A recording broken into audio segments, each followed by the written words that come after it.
Homi Jahangir Bhabha. Born on October 30, 1909 in Mumbai, Maharashtra, Dr. Bhabha was an Indian nuclear physicist, founding director, and a professor at the Tata Institute of Fundamental Research. Dr. Bhabha is considered to be the father of Indian nuclear program.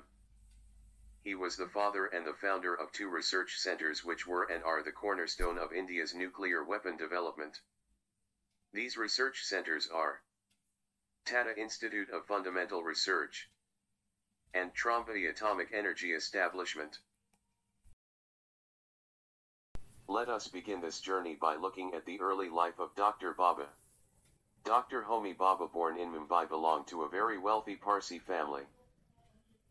Besides being in a rich family, he had many influential relatives such as Dinshaw Mainekji Petit, who was an Parsi entrepreneur and founder of the first textile mills in India, and Durabji Tata, who was an Indian businessman, and a key figure in the history and development of the Tata Group. He attended Royal Institute of Science in Mumbai, but later joined the Caius College of Cambridge University in England. The main reason for Dr. Bhabha to switch college and go to England for higher education was because of the insistence from his father and uncle Durabji Tata to obtain a degree in mechanical engineering. His father and uncle wanted Drive Bhabha to come back to India and work as a metallurgist in Tata steel mills. Bhabha was more interested in studying physics. He considered physics to be his line and wanted to continue his studies further. Bhabha's father understood his predicament and agreed to finance his education only if Bhabha obtains first class in his mechanical sciences Tripos exam. Later Bhabha passed with first class. He worked at the Cavendish Laboratory while working towards his doctorate in theoretical physics. At the time, the laboratory was the center of a number of scientific breakthroughs. One of his mentors was the theoretical physicist Paul Dirac. Among other discoveries, he formulated the Dirac equation, which describes the behavior of fermions and predicted the existence of antimatter. Dirac shared the Nobel Prize in Physics for 1933 with Erwin Schrödinger, for the discovery of new productive forms of atomic theory. In January 1933, Bhabha received his doctorate in nuclear physics after publishing his first scientific paper, The Absorption of Cosmic Radiation. In the publication, Bhabha offered an explanation of the absorption features and electron shower production in cosmic rays. The paper helped him win the Isaac Newton Studentship in 1934, which he held for the next 3 years. The following year, he completed his doctoral studies in theoretical physics under Ralph H. Fowler. During his studentship, he split his time working at Cambridge and with Niels Bohr in Copenhagen. Let us look at what is Bhabha scattering. Dr. Homi Bhabha was the first scientist to find and calculate the cross-section of the electron-positron scattering. This phenomena was further termed to be as Bhabha scattering, in honor of his contribution in the field. Bhabha scattering is one of the core principles of quantum electrodynamics, and the Bhabha scattering rate is used as a luminosity monitor in electron-positron colliders. Let us look as how Homi Bhabha came back to India. These chains of events turn out to be beneficial for India. In September 1939, Bhabha was in India for a brief holiday when World War II started, and he decided not to return to England for the time being. While staying in India, he started working as the reader in Physics Department of Indian Institute of Science. Indian Institute of Science at that time was being headed by Dr. C.V. Raman.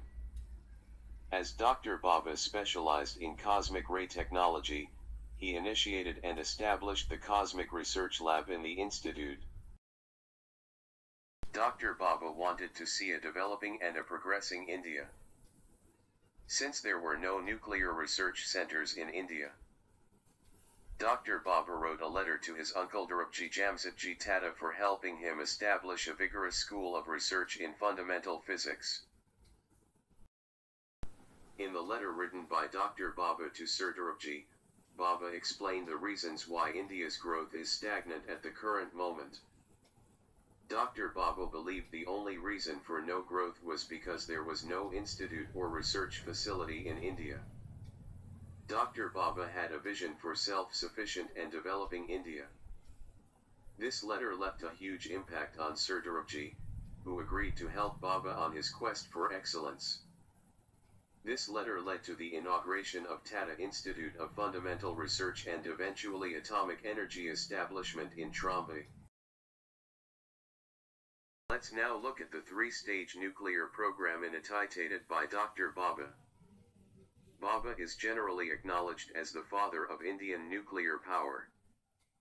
Moreover, he is credited with formulating a strategy of focusing on extracting power from the country's vast thorium reserves rather than its meager uranium reserves. This thorium-focused strategy was in marked contrast to all other countries in the world. The approach proposed by Bhabha to achieve this strategic objective became India's three-stage nuclear power program. One of the saddest days in the history of science and specially for India was the sudden and mysterious demise of Dr. Bhabha. He died when Air India Flight 101 crashed near Mont Blanc on January 24, 1966. Dr. Bhabha's death is considered to be one of the greatest unsolved mysteries. Some believe that the aircraft crashed due to some technical fault. However, there exist numerous conspiracy theories including the hand of Central Intelligence Agency to crash the aeroplane in order to paralyze India's nuclear program. Gregory Douglas, a journalist who taped his interviews with former CIA operative, Robert Crowley, over a period of 4 years, recorded their telephonic conversations and later published their transcripts in a book titled Conversations with the Crow. Crowley claimed that CIA was responsible for eliminating Dr. Homi Bhabha, Indian nuclear scientist whose plane crashed into Alps, when he was going to attend a Vienna conference, and Lal Bahadur Shastri, who died at Tashkent summit in 1966.